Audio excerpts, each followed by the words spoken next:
Hello, and welcome to Another World Audiobooks. Thank you so much for listening today. I hope you're still loving listening to the podcast as much as I love recording it.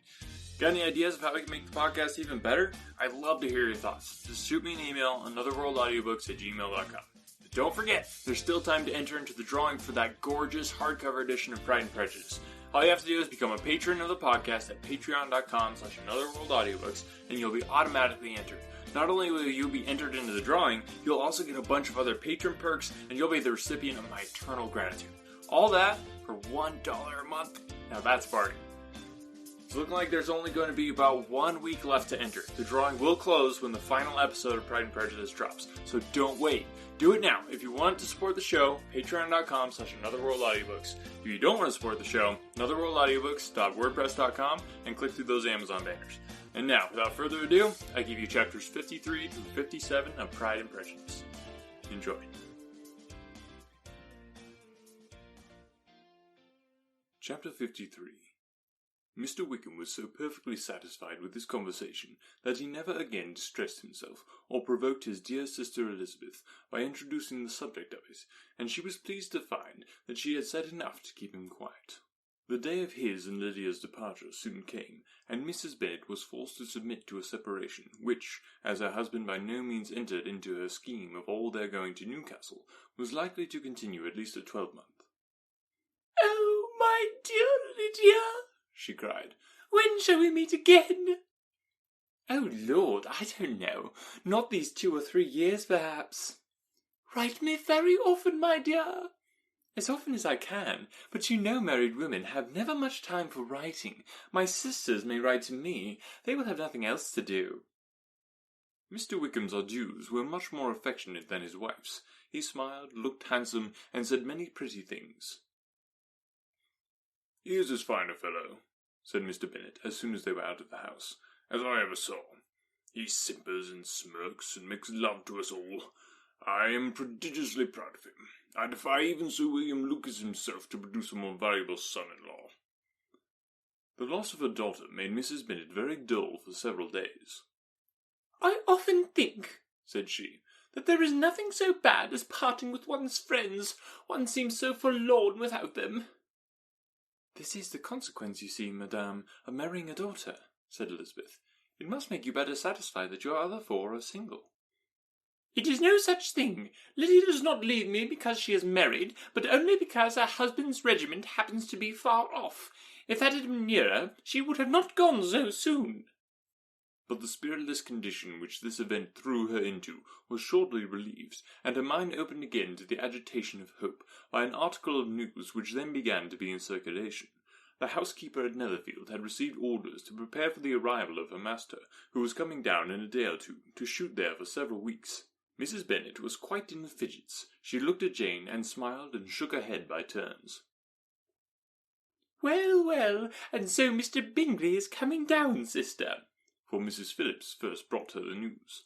"Well, so much the better. Not that I care about it, though. He is nothing to us, you know, and I am sure I never want to see him again. But, however, he is very welcome to come to Netherfield if he likes it, and who knows what may happen. But that is nothing to us. You know, sister, we agreed long ago never to mention a word about it, and so... Is it quite certain he is coming?" "You may depend upon it," replied the other, "for Mrs. Nichols was in Meryton last night. I saw her passing by, and went out myself on purpose to know the truth of it, and she told me that it was certain true. He comes down on Thursday at the latest, very likely on Wednesday. She was going to the butcher's, she told me, on purpose to order in some meat on Wednesday, and she had got 3 couple of ducks just fit to be killed." Miss Bennet had not been able to hear his coming without changing colour. It was many months since she had mentioned his name to Elizabeth, but now, as soon as they were alone together, she said, "I saw you look at me today, Lizzie, when my aunt told us of the present report, and I know I appeared distressed, but don't imagine it was from any silly cause. I was only confused for the moment, because I felt that I should be looked at. I do assure you that the news does not affect me either with pleasure or pain. I am glad of one thing, that he comes alone, because we shall see less of him. Not that I am afraid of myself, but I dread other people's remarks." Elizabeth did not know what to make of it. Had she not seen him in Derbyshire, she might have supposed him capable of coming there with no other view than what was acknowledged, but she still thought him partial to Jane, and she wavered as to the greater probability of his coming there with his friend's permission, or being bold enough to come without it. Yet it is hard, she sometimes thought, that this poor man cannot come to a house which he has legally hired without raising all this speculation. I will leave him to himself. In spite of what her sister declared, and really believed to be her feelings in the expectation of his arrival, Elizabeth could easily perceive that her spirits were affected by it. They were more disturbed, more unequal, than she had often seen them. The subject which had been so warmly canvassed between their parents about a 12-month ago was now brought forward again. "As soon as ever Mr. Bingley comes, my dear," said Mrs. Bennet, "you will wait on him, of course." No, you forced me into visiting him last year, and promised, if I went to see him, he should marry one of my daughters, but it ended in nothing, and I will not be sent on a fool's errand again." His wife represented to him how absolutely necessary such an attention would be from all the neighbouring gentlemen on his returning to Netherfield. "'Tis an etiquette I despise," said he. "If he wants our society, let him seek it. He knows where we live. I will not spend my hours in running after my neighbours every time they go away and come back again." "Well, all I know is that it will be abominably rude if you do not wait on him. But, however, that shan't prevent my asking him to dine here. I am determined. We must have Mrs. Long and the Goldings soon. That will make 13 with ourselves, so there will be just room at table for him." Consoled by this resolution, she was the better able to bear her husband's incivility, though it was very mortifying to know that her neighbours might all see Mr. Bingley in consequence of it before they did, as the day of his arrival drew near. "I begin to be sorry that he comes at all," said Jane to her sister. "It would be nothing. I could see him with perfect indifference, but I can hardly bear to hear it thus perpetually talked of. My mother means well, but she does not know. No one can know how much I suffer from what she says. Happy shall I be when his stay at Netherfield is over." "I wish I could say anything to comfort you," said Elizabeth, "but it is wholly out of my power. You must feel it, and the usual satisfaction of preaching patience to a sufferer is denied me, because you have always so much." Mr. Bingley arrived. Mrs. Bennet, through the assistance of servants, contrived to have the earliest tidings of it, that the period of anxiety and fretfulness on her side might be as long as it could. She counted the days that must intervene before their invitation could be sent, hopeless of seeing him before. But on the third morning of his arrival at Hertfordshire, she saw him, from her dressing-room window, enter the paddock and ride towards the house. Her daughters were eagerly called to partake of her joy. Jane resolutely kept her place at the table, but Elizabeth, to satisfy her mother, went to the window and looked. She saw Mr. Darcy with him, and sat down again by her sister. "There is a gentleman with him, mamma," said Kitty. "Who can it be?" "Some acquaintance or other, my dear, I suppose. I'm sure I do not know." "La," replied Kitty, "it looks just like the man that used to be with him before. Mr. What's-his-name, that tall, proud man." "Good gracious, Mr. Darcy! And so it does, I vow. Well, any friend of Mr. Bingley's will always be welcome here, to be sure, but else I must say that I hate the very sight of him." Jane looked at Elizabeth with surprise and concern. She knew but little of their meeting in Derbyshire, and therefore felt for the awkwardness which must attend her sister in seeing him almost for the first time after receiving his explanatory letter. Both sisters were uncomfortable enough. Each felt for the other, and of course for themselves, and their mother talked on of her dislike of Mr. Darcy, and her resolution to be civil to him only as Mr. Bingley's friend, without being heard by either of them.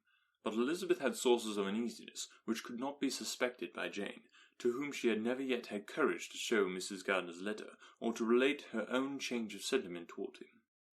To Jane, he could be only a man whose proposals she had refused, and whose merit she had undervalued, but to her own more extensive information, he was the person to whom the whole family were indebted for the first of benefits, and whom she regarded herself with an interest, if not quite so tender, at least as reasonable and just as what Jane felt for Bingley. Her astonishment at his coming to Netherfield, to Longbourn, and voluntarily seeking her again, was almost equal to what she had known on first witnessing his altered behaviour in Derbyshire. The colour which had been driven from her face returned for half a minute with an additional glow, and a smile of delight added lustre to her eyes, and she thought for that space of time that his affection and wishes must still be unshaken, but she would not be secure. "Let me first see how he behaves," said she. "It will then be early enough for expectation."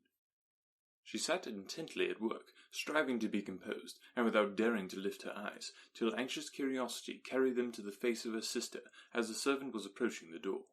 Jane looked a little paler than usual, but more sedate than Elizabeth had expected. On the gentleman's appearing, her colour increased, yet she received them with tolerable ease, and with a propriety of behaviour equally free from any symptom of resentment or any unnecessary complaisance. Elizabeth said as little to either as civility would allow, and sat down again to her work, with an eagerness which it did not often command. She had ventured only one glance at Darcy. He looked serious, as usual, and she thought more as he had been used to look in Hertfordshire, than as she had seen him at Pemberley. But perhaps he could not in her mother's presence be what he was before her uncle and aunt. It was a painful, but not an improbable conjecture. Bingley she had likewise seen for an instant, and in that short period saw him looking both pleased and embarrassed. He was received by Mrs. Bennet with a degree of civility which made her two daughters ashamed, especially when contrasted with the cold and ceremonious politeness of her curtsy and address to his friend. Elizabeth particularly, who knew that her mother owed to the latter the preservation of her favourite daughter from irremediable infamy, was hurt and distressed to a most painful degree by a distinction so ill applied. Darcy, after inquiring her of how Mr. and Mrs. Gardiner did, a question which she could not answer without confusion, said scarcely anything. He was not seated by her, perhaps that was the reason of his silence, but it had not been so in Derbyshire. There he had talked to her friends, when he could not to herself. But now several minutes elapsed without bringing the sound of his voice, and when occasionally, unable to resist the impulse of curiosity, she raised her eyes to his face, she as often found him looking at Jane as at herself, and frequently on no object but the ground. More thoughtfulness and less anxiety to please than when they last met were plainly expressed. She was disappointed and angry with herself for being so.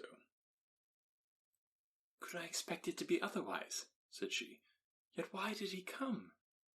She was in no humour for conversation with anyone but himself, and to him she had hardly courage to speak. She inquired after his sister, but could do no more. "It is a long time, Mr. Bingley, since you went away," said Mrs. Bennet. He readily agreed to it. "I began to be afraid you would never come back again. People did say you meant to quit the place entirely at Michaelmas.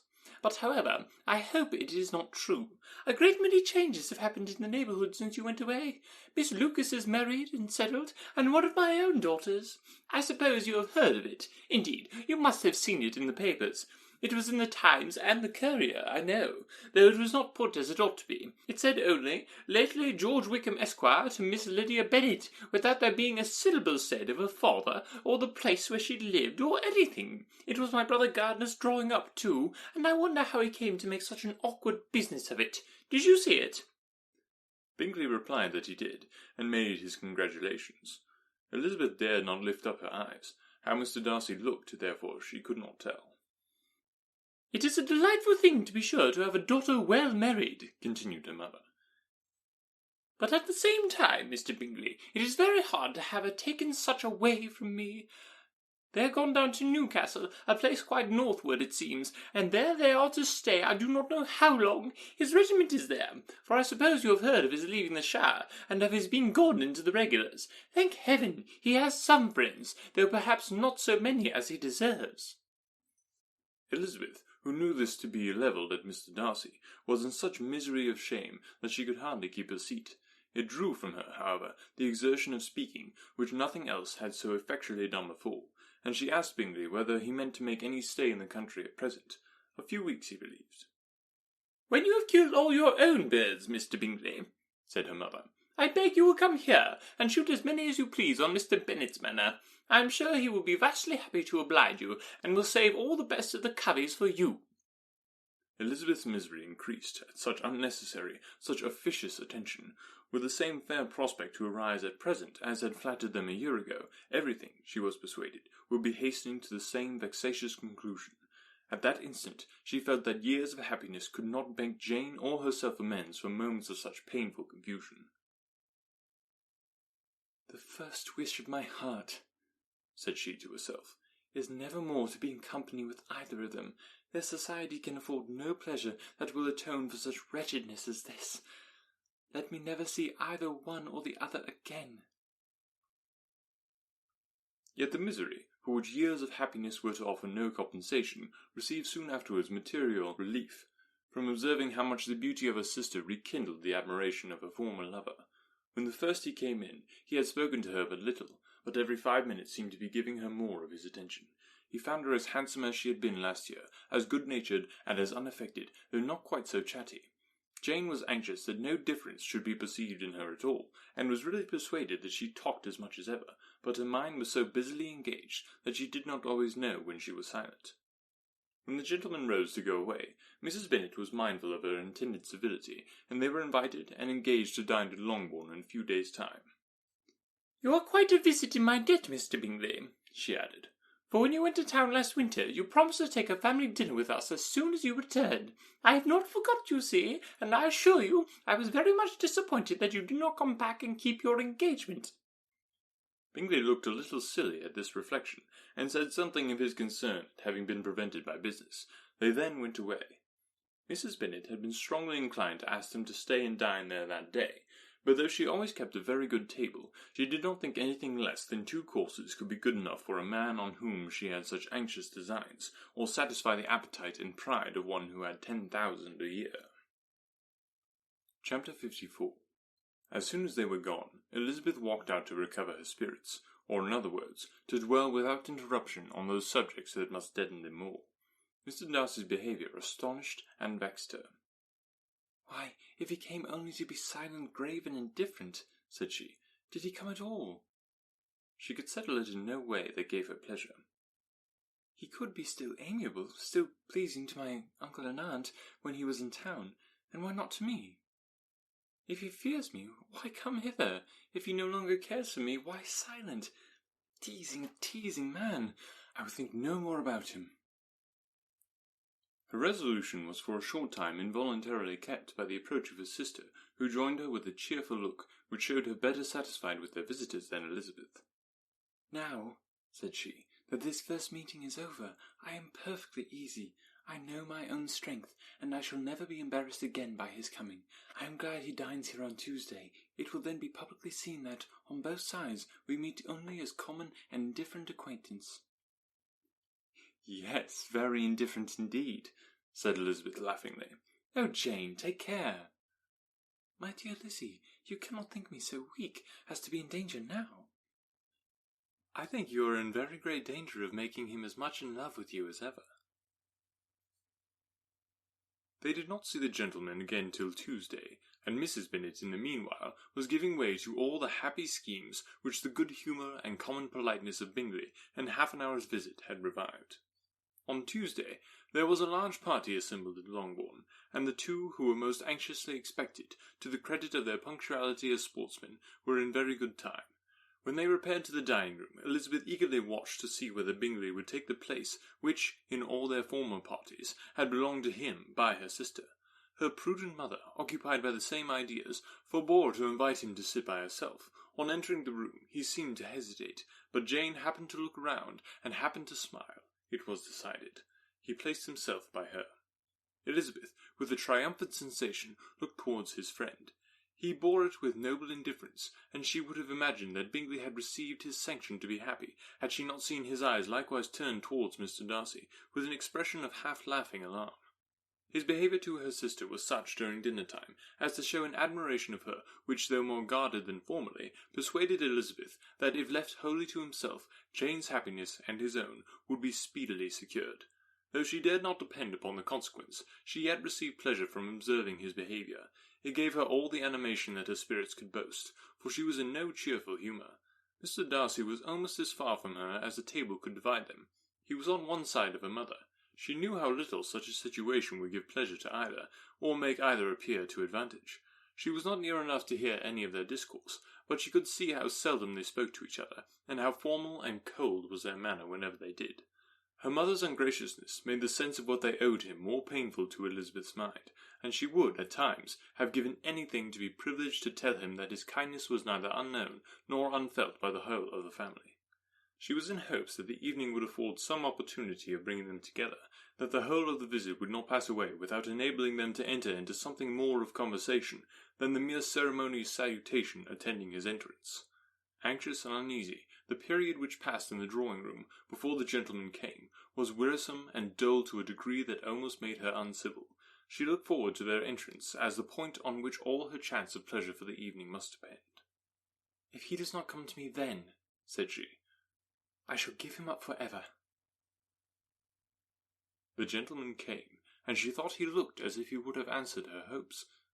But alas, the ladies had crowded round the table where Miss Bennet was making tea, and Elizabeth pouring out the coffee, in so close a confederacy that there was not a single vacancy near her which would admit of a chair, and on the gentleman's approaching, one of the girls moved closer to her than ever, and said in a whisper, "The men shan't come and part us, I am determined. We want none of them, do we?"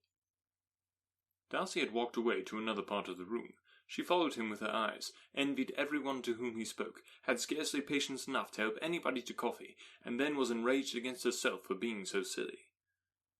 "A man who has once been refused, how could I ever be foolish enough to expect a renewal of his love? Is there one among the sex who would not protest against such a weakness as a second proposal to the same woman? There is no indignity so abhorrent to their feelings." She was a little revived, however, by his bringing back his coffee-cup himself, and she seized the opportunity of saying, "Is your sister at Pemberley still?" "Yes, she will remain there till Christmas." "And quite alone? Have all her friends left her?" "Mrs. Annesley is with her. The others have been gone to Scarborough these 3 weeks." She could think of nothing more to say, but if he wished to converse with her, he might have better success. He stood by her, however, for some minutes in silence, and at last, on the young lady's whispering to Elizabeth again, he walked away. When the tea things were removed, and the card tables placed, the ladies all rose, and Elizabeth was then hoping to be soon joined by him, when all her views were overthrown by seeing him fall a victim to a mother's rapacity for whist players, and in a few moments after, seated with the rest of the party. She now lost every expectation of pleasure. They were confined for the evening at different tables, and she had nothing to hope but that his eyes were so often turned towards her side of the room as to make him play as unsuccessfully as herself. Mrs. Bennet had designed to keep the 2 Netherfield gentlemen to supper, but their carriage was unluckily ordered before any of the others, and she had no opportunity of detaining them. "Well, girls," said she, as soon as they were left to themselves, "what say you to the day? I think everything has passed off uncommonly well, I assure you. The dinner was as well dressed as any I ever saw. The venison was roasted to a turn, and everybody said they never saw so fat a haunch. The soup was 50 times better than what they had at Lucas's last week, and even Mr. Darcy acknowledged that the partridges were remarkably well done, and I suppose he has had 2 or 3 French cooks at least. And my dear Jane, I never saw you look in greater beauty. Mrs. Long said it so, too, for I asked her whether you did not. And what do you think she said besides? 'Ah, Mrs. Bennet, we shall never have her at Netherfield at last.' She did indeed. I do think Mrs. Long is as good a creature as ever lived, and her nieces are very pretty behaved girls, and not at all handsome. I like them prodigiously." Mrs. Bennet, in short, was in very great spirits. She had seen enough of Bingley's behaviour to Jane to be convinced that she would get him at last, and her expectations of advantage to her family, when in a happy humour, were so far beyond reason that she was quite disappointed at not seeing him there again the next day to make his proposals. "It has been a very agreeable day," said Miss Bennet to Elizabeth. "The party seems so well selected, so suitable one with the other. I hope we may often meet again." Elizabeth smiled. "Lizzie, you must not do so. You must not suspect me. It mortifies me.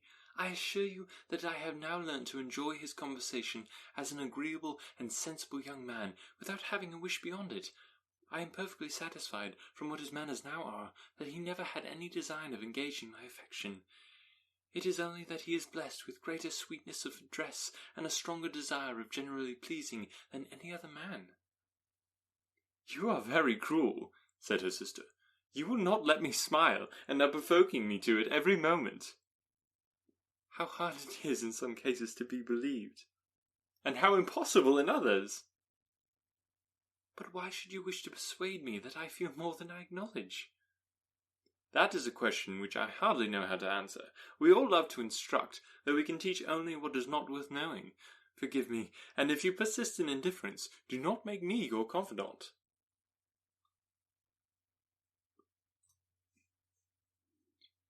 Chapter 55. A few days after this visit, Mr. Bingley called again, and alone. His friend had left him that morning for London, but was to return home in 10 days' time. He sat with them above an hour, and was in remarkably good spirits. Mrs. Bennet invited him to dine with them, but with many expressions of concern, he confessed himself engaged elsewhere. "Next time you call," said she, "I hope we shall be more lucky." He should be particularly happy at any time, etc., etc., and if she would give him leave, would take an early opportunity of waiting on them. "Can you come tomorrow?" Yes, he had no engagement at all for tomorrow, and her invitation was accepted with alacrity. He came, and in such very good time that the ladies were none of them dressed. In ran Mrs. Bennet to her daughter's room, in her dressing gown, and with her hair half finished, crying out, "My dear Jane, make haste and hurry down. He is come. Mr. Bingley is come. He is indeed. Make haste, make haste. Here, Sarah, come to Miss Bennet this moment, and help her on with her gown. Never mind Miss Lizzie's hair." "We will be down as soon as we can," said Jane. "But I dare say Kitty is forwarder than either of us, for she went upstairs half an hour ago." "Oh, hang Kitty! What has she got to do with it? Come, be quick, be quick! Where is your sash, my dear?" But when her mother was gone, Jane would not be prevailed on to go downstairs without one of her sisters. The same anxiety to get them by themselves was visible again in the evening. After tea, Mr. Bennet retired to the library, as was his custom, and Mary went upstairs to her instrument. 2 obstacles of the 5 thus being removed, Mrs. Bennet sat looking and winking at Elizabeth and Catherine for a considerable time, without making any impression on them. Elizabeth would not observe her, and when at last Kitty did, she very innocently said, "What is the matter, mamma? What do you keep winking at me for? What am I to do?" "Nothing, child, nothing. I did not wink at you." She then sat still 5 minutes longer, but unable to waste such a precious occasion, she suddenly got up, and saying to Kitty, "Come here, my love, I want to speak to you," took her out of the room. Jane instantly gave a look at Elizabeth, which spoke her distress at such premeditation, and her entreaty that she would not give in to it. In a few minutes, Mrs. Bennet half opened the door, and called out, "Lizzie, my dear, I want to speak with you." Elizabeth was forced to go. "We may as well leave them by themselves, you know," said her mother, as soon as they were in the hall. "Kitty and I are going upstairs to sit in my dressing-room." Elizabeth made no attempt to reason with her mother, but remained quietly in the hall till she and Kitty were out of sight, then returned into the drawing-room. Mrs. Bennet's schemes for this day were ineffectual. Bingley was everything that was charming, except the professed lover of her daughter. His ease and cheerfulness rendered him a most agreeable addition to their evening party, and he bore with the ill-judged officiousness of the mother, and heard all her silly remarks with a forbearance and command of countenance particularly grateful to the daughter. He scarcely needed an invitation to stay supper, and before he went away, an engagement was formed, chiefly through his own and Mrs. Bennet's means, for his coming next morning to shoot with her husband. After this day, Jane said no more of her indifference. Not a word passed between the sisters concerning Bingley, but Elizabeth went to bed in the happy belief that all must speedily be concluded, unless Mr. Darcy returned within the stated time. Seriously, however, she felt tolerably persuaded that all this must have taken place with that gentleman's concurrence. Bingley was punctual to his appointment, and he and Mr. Bennet spent the morning together, as had been agreed on. The latter was much more agreeable than his companion expected. There was nothing of presumption or folly in Bingley that could provoke his ridicule, or disgust him into silence, and he was more communicative and less eccentric than the other had ever seen him. Bingley, of course, returned with him to dinner, and in the evening Mrs. Bennet's invention was again at work to get everybody away from him and her daughter. Elizabeth, who had a letter to write, went into the breakfast-room for that purpose soon after tea, for as the others were all going to sit down to cards, she could not be wanted to counteract her mother's schemes. But on returning to the drawing-room when her letter was finished, she saw, to her infinite surprise, there was reason to fear that her mother had been too ingenious for her.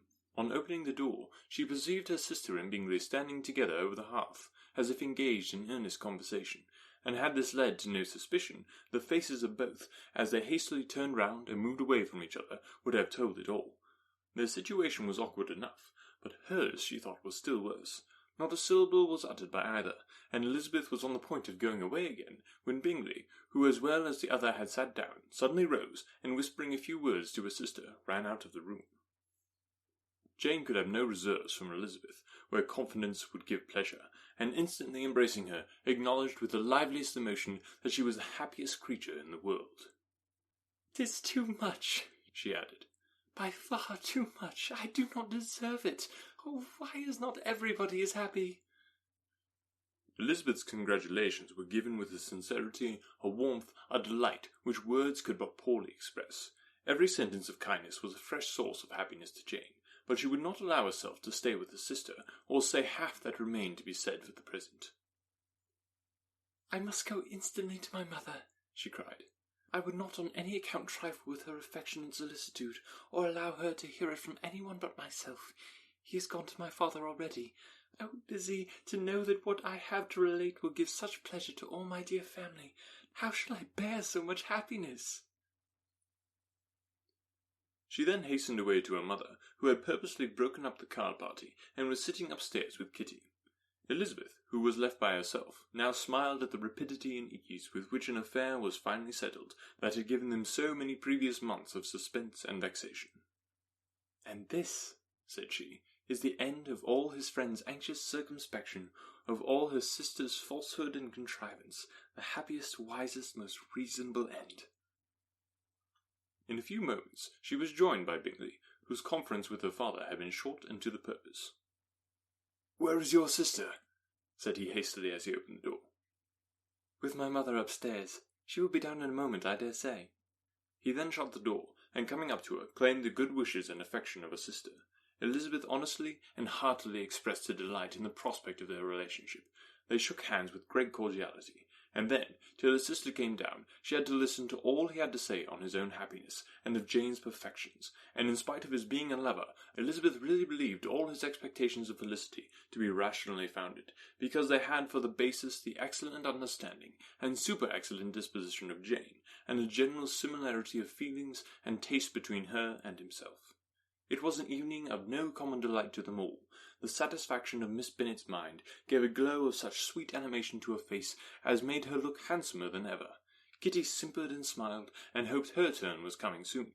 Mrs. Bennet could not give her consent, or speak her approbation in terms warm enough to satisfy her feelings, though she talked to Bingley of nothing else for half an hour, and when Mr. Bennet joined them at supper, his voice and manner plainly showed how really happy he was. Not a word, however, passed his lips in allusion to it, till their visitor took his leave for the night. But as soon as he was gone, he turned to his daughter and said, "Jane, I congratulate you. You will be a very happy woman." Jane went to him instantly, kissed him, and thanked him for his goodness. "You are a good girl," he replied, "and I have great pleasure in thinking you will be so happily settled. I have no doubt of your doing very well together. Your tempers are by no means unlike. You are each of you so complying that nothing will ever be resolved on, so easy that every servant will cheat you, and so generous that you will always exceed your income." "I hope not so. Imprudence and thoughtlessness in money matters would be unpardonable in me." "Exceed their income, my dear Mr. Bennet!" cried his wife. "What are you talking of? Why, he has 4,000 or 5,000 a year, and very likely more." Then addressing her daughter, "Oh, my dear, dear Jane, I'm so happy. I'm sure I shan't get a wink of sleep all night. I knew how it would be. I always said it must be so at last. I was sure you could not be so beautiful for nothing. I remember as soon as I ever saw him, when he first came to Hertfordshire last year, I thought how likely it was that you should come together. Oh, he is the handsomest young man that ever was seen." Wickham, Lydia were all forgotten. Jane was beyond competition her favourite child.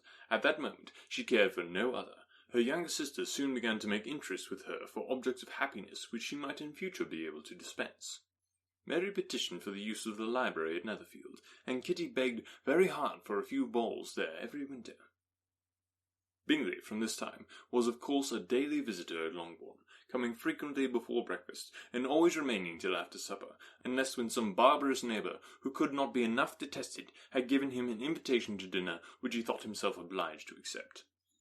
Elizabeth had now but little time for conversation with her sister, for while he was present, Jane had no attention to bestow on any one else, but she found herself considerably useful to both of them in those hours of separation that must sometimes occur.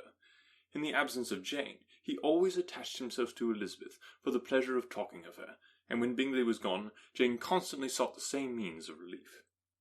"He has made me so happy," said she one evening, "by telling me that he was totally ignorant of my being in town last spring. I had not believed it possible." "I suspected it very much," replied Elizabeth, "but how did he account for it?" "It must have been his sister's doing. They were certainly no friends to his acquaintance with me, which I cannot wonder at, since he might have chosen so much more advantageously in many respects. But when they see, as I trust they will, that their brother is happy with me, they will learn to be contented, and we shall be on good terms again, though we can never be what we once were to each other." "That is the most unforgiving speech," said Elizabeth, "that I ever heard you utter. Good girl, it would vex me indeed to see you again the dupe of Miss Bingley's pretended regard." "Would you believe it, Lizzie, that when he went to town last November, he really loved me, and nothing but the persuasion of my being indifferent would have prevented him coming down again?" "He made a little mistake, to be sure, but it is to the credit of his modesty." This naturally introduced a panegyric from Jane on his diffidence, and the little value he put on his own good qualities.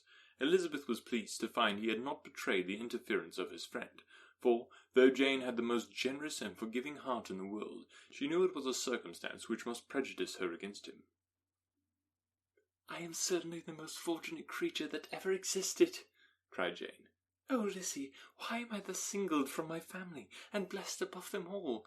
If I could but see you as happy, if there were but such another man for you!"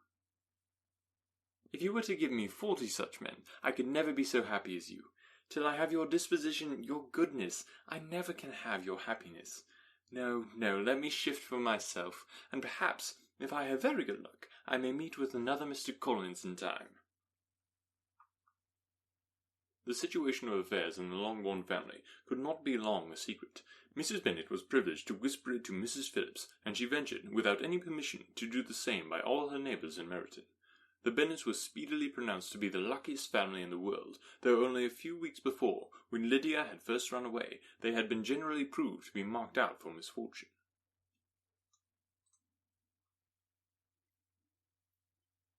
Chapter 56.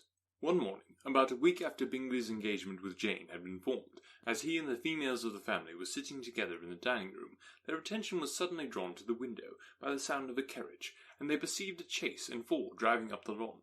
It was too early in the morning for visitors, and besides, the equipage did not answer to that of any of their neighbours. The horses were post, and neither the carriage nor the livery of the servant who preceded it were familiar to them. As it was certain, however, that somebody was coming, Bingley instantly prevailed on Miss Bennet to avoid the confinement of such an intrusion, and walk away with him into the shrubbery. They both set off, and the conjectures of the remaining 3 continued, though with little satisfaction, till the door was thrown open, and their visitor entered. It was Lady Catherine de Bourgh. They were, of course, all intending to be surprised, but their astonishment was beyond their expectation, and on the part of Mrs. Bennet and Kitty, though she was perfectly unknown to them, even inferior to what Elizabeth felt. She entered the room with an air more than usually ungracious, made no other reply to Elizabeth's salutation than a slight inclination of the head, and sat down without saying a word. Elizabeth had mentioned her name to her mother on her ladyship's entrance, though no request of introduction had been made. Mrs. Bennet, all amazement, though flattered by having a guest of such high importance, received her with the utmost politeness. After sitting for a moment in silence, she said very stiffly to Elizabeth, "I hope you are well, Miss Bennet. That lady, I suppose, is your mother." Elizabeth replied very concisely that she was. "And that, I suppose, is one of your sisters?" "Yes, madame," said Mrs. Bennet, delighted to speak to Lady Catherine. "She is my youngest girl but one. My youngest of all is lately married, and my eldest is somewhere about the grounds, walking with a young man who, I believe, will soon become a part of the family." "You have a very small park here," returned Lady Catherine after a short silence. "It is nothing in comparison to Rosings, my lady, I dare say, but I assure you it is much larger than Sir William Lucas's." "This must be a most inconvenient sitting-room for the evening in summer. The windows are full west." Mrs. Bennet assured her that they never sat there after dinner, and then added, "May I take the liberty of asking your ladyship whether you left Mr. and Mrs. Collins well?" "Yes, very well. I saw them the night before last." Elizabeth now expected that she would produce a letter for her from Charlotte, as it seemed the only probable motive for her calling, but no letter appeared, and she was completely puzzled. Mrs. Bennet, with great civility, begged her ladyship to take some refreshment, but Lady Catherine very resolutely, and not very politely, declined eating anything, and then, rising up, said to Elizabeth, "Miss Bennet, there seemed to be a prettyish kind of little wilderness on one side of your lawn. I shall be glad to take a turn in it, if you will favour me with your company." "Go, my dear," cried her mother, "and show her ladyship about the different walks. I think she will be very pleased with the hermitage." Elizabeth obeyed, and running into her own room for her parasol, attended her noble guest downstairs. As they passed through the hall, Lady Catherine opened the doors into the dining parlour and drawing-room, and pronouncing them, after a short survey, to be decent-looking rooms, walked on. Her carriage remained at the door, and Elizabeth saw that her waiting woman was in it. They proceeded in silence along the gravel walk that led to the copse. Elizabeth was determined to make no effort for conversation with a woman who was now more than usually insolent and disagreeable. "How could I ever think her like a nephew?" said she, as she looked in her face. As soon as they entered the copse, Lady Catherine began in the following manner. "You can be at no loss, Miss Bennet, to understand the reason of my journey hither. Your own heart, your own conscience must tell you why I come." Elizabeth looked with unaffected astonishment. "Indeed, you are mistaken, madame. I have not been at all able to account for the honour of seeing you here." "Miss Bennet," replied her ladyship in an angry tone, "you ought to know that I am not to be trifled with, but however insincere you may choose to be, you shall not find me so. My character has ever been celebrated for its sincerity and frankness, and in a cause of such moment as this, I shall certainly not depart from it. A report of a most alarming nature reached me 2 days ago. I was told not only your sister was at the point of being most advantageously married, but that Miss Elizabeth Bennet would in all likelihood be soon afterwards united to my nephew, my own nephew, Mr. Darcy.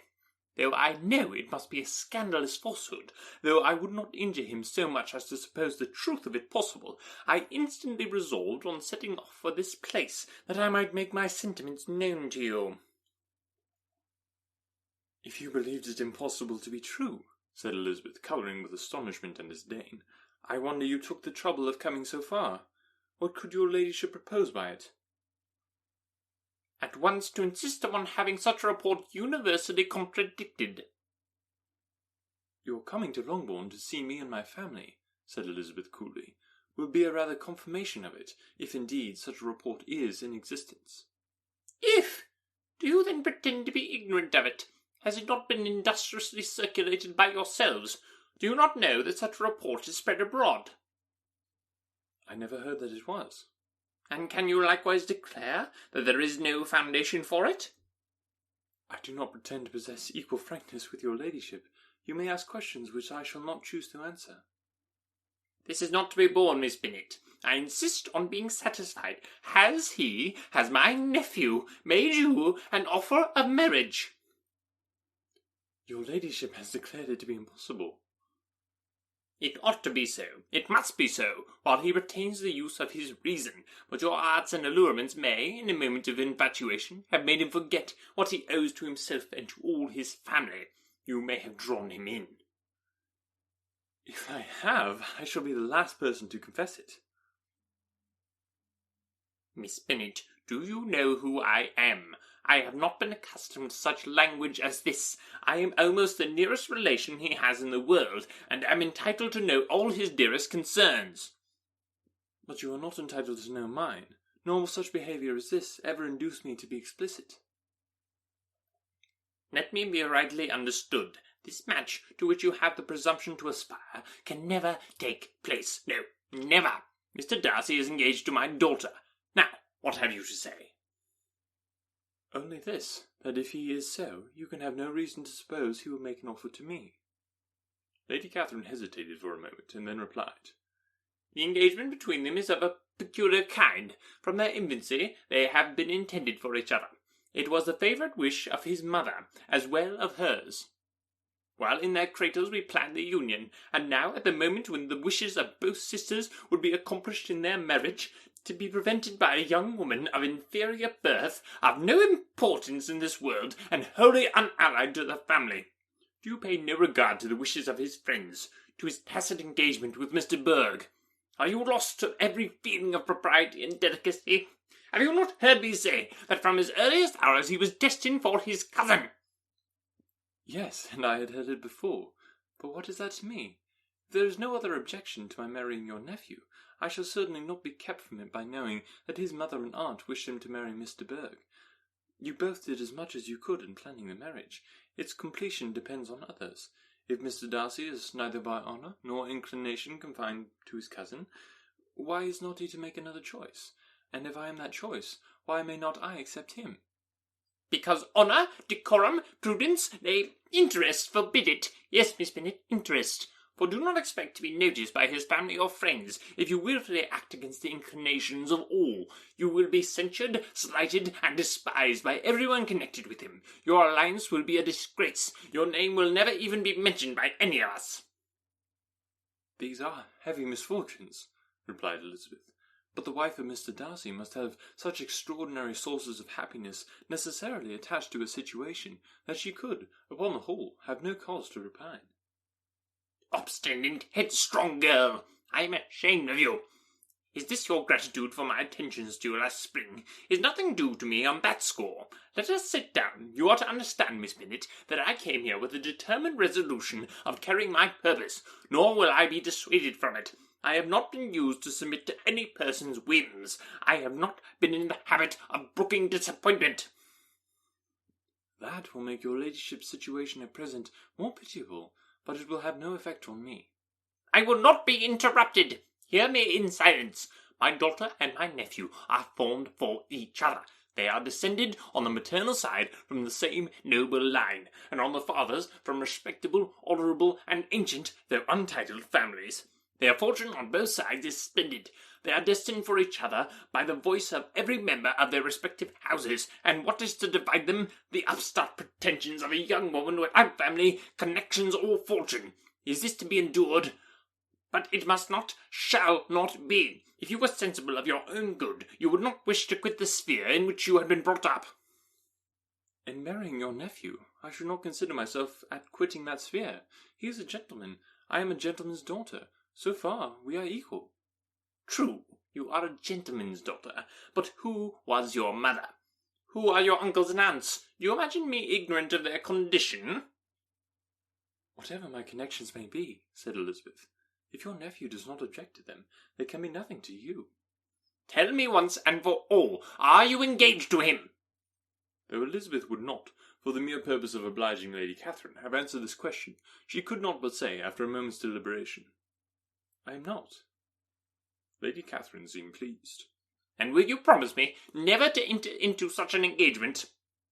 "I will make no promise of the kind." "Miss Bennet, I am shocked and astonished. I expected to find a more reasonable young woman, but do not deceive yourself into a belief that I will ever recede. I will not go away till you have given me the assurance I require."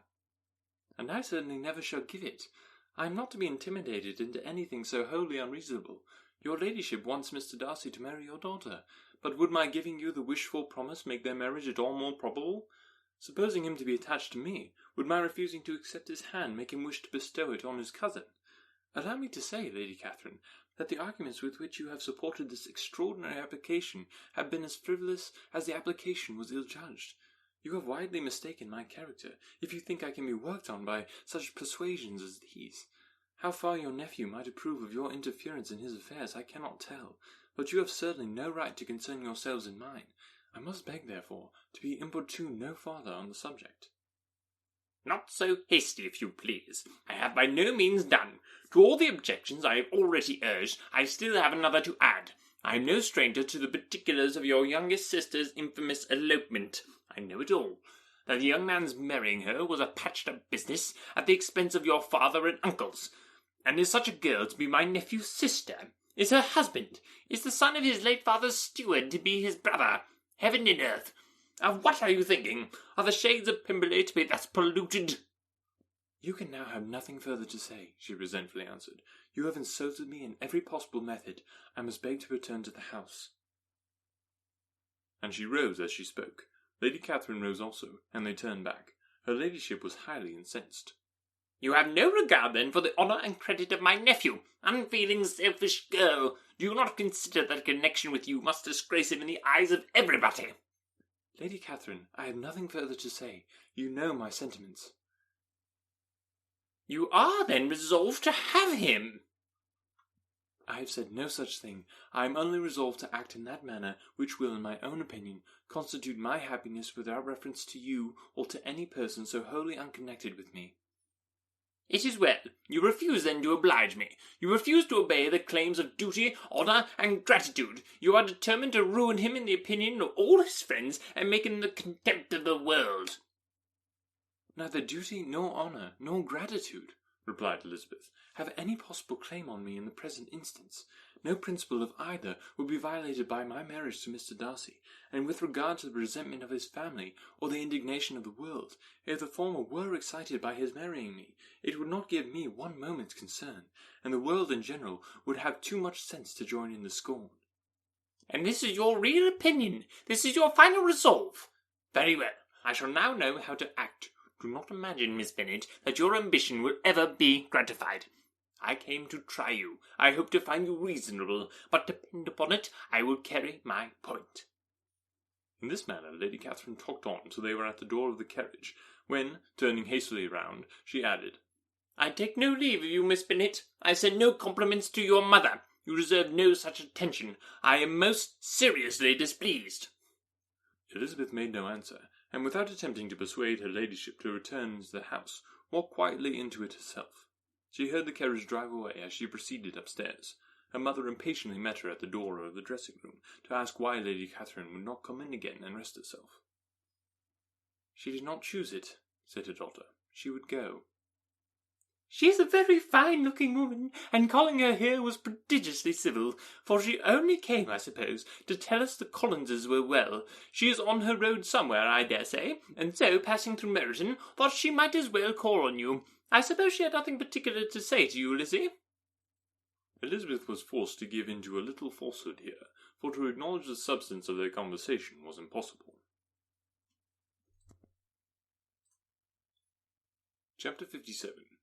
The discomposure of spirits which this extraordinary visit threw Elizabeth into could not be easily overcome, nor could she, for many hours, learn to think of it less than incessantly. Lady Catherine, it appeared, had actually taken the trouble of this journey from Rosings for the sole purpose of breaking off her supposed engagement with Mr. Darcy.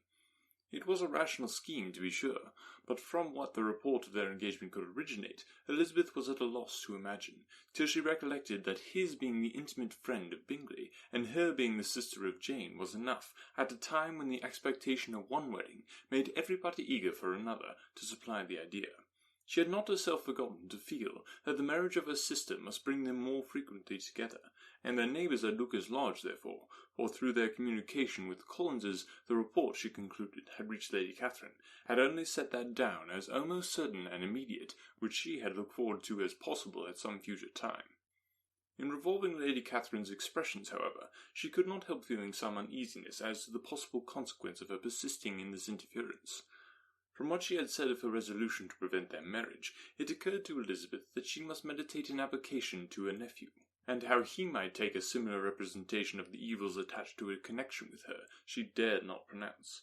She knew not the exact degree of his affection for his aunt, or his dependence on her judgment, but it was natural to suppose that he thought much higher of her ladyship than she could do, and it was certain that, in enumerating the miseries of a marriage with one, whose immediate connections were so unequal to his own, his aunt would address him on his weakest side. With his notions of dignity, he would probably feel that the arguments, which to Elizabeth had appeared weak and ridiculous, contained much good sense and solid reasoning. If he had been wavering before as to what he should do, which had often seemed likely, the advice and entreaty of so near a relation might settle every doubt, and determine him at once to be as happy as dignity unblemished could make him. In that case, he would return no more. Lady Catherine might see him in her way through town, and his engagement to Bingley of coming again to Netherfield must give way. If therefore an excuse for not keeping his promise should come to his friend within a few days, she added, I shall know how to understand it. I shall then give over every expectation, every wish of his constancy. If he is satisfied with only regretting me, when he might have obtained my affections in hand, I shall soon cease to regret him at all. The surprise of the rest of the family, on hearing who their visitor had been, was very great, but they obligingly satisfied it, with the same kind of supposition which had appeased Mrs. Bennet's curiosity, and Elizabeth was spared from much teasing on the subject.